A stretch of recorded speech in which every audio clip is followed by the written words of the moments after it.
We now transition into our next critical topic: deadlocks, occurrence, detection, and prevention.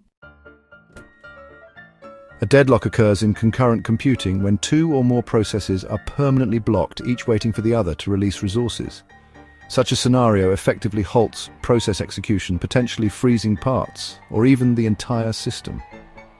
Consider a scenario where two individuals meet in a narrow corridor from opposite directions, each politely waiting for the other to step aside.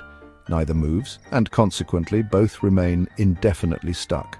A practical analogy highlighting how deadlocks occur in computing systems. For a deadlock to take place, four essential conditions must be simultaneously met. First, mutual exclusion. Resources involved cannot be shared. Only one process can use each resource at a time. Second, hold and wait. Processes already holding resources may request additional ones without releasing what they currently hold. Third, no preemption. Resources cannot be forcibly taken away. Processes must voluntarily release them. And finally, circular wait. A circular chain exists where each process holds a resource required by another, forming a loop.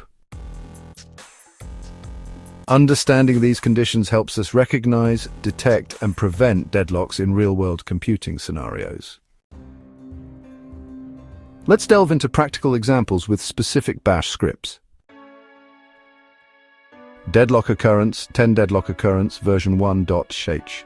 This script clearly demonstrates a deadlock scenario. Two processes, let's call them P1 and P2, each require two resources, R1 and R2, to function. Process P1 obtains resource R1 first, then attempts to acquire R2.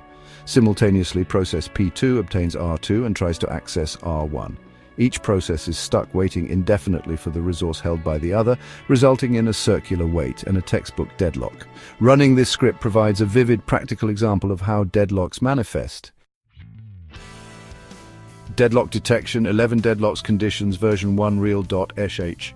Detecting deadlocks promptly is critical for maintaining system health. This bash script uses the Linux command lsoff, list open files, to detect possible deadlocks. lsoff identifies which processes hold particular resources and highlights potential circular waits. This data enables system administrators to quickly identify problematic scenarios indicating deadlocks. The script showcases how practical everyday Linux commands can automate the detection and diagnosis of deadlocks effectively. Preventing deadlocks proactively is more effective than resolving them after occurrence. This bash script demonstrates proactive deadlock prevention using a timed lock strategy.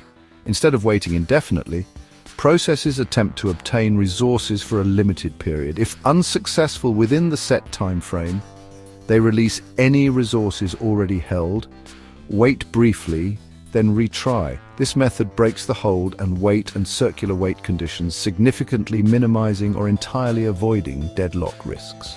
The script clearly illustrates strategic lock acquisition timing as an effective preventive measure. Understanding lock file initialization and management is key to effective synchronization and deadlock prevention. This basic yet essential script prepares lock files with necessary metadata for subsequent scripts.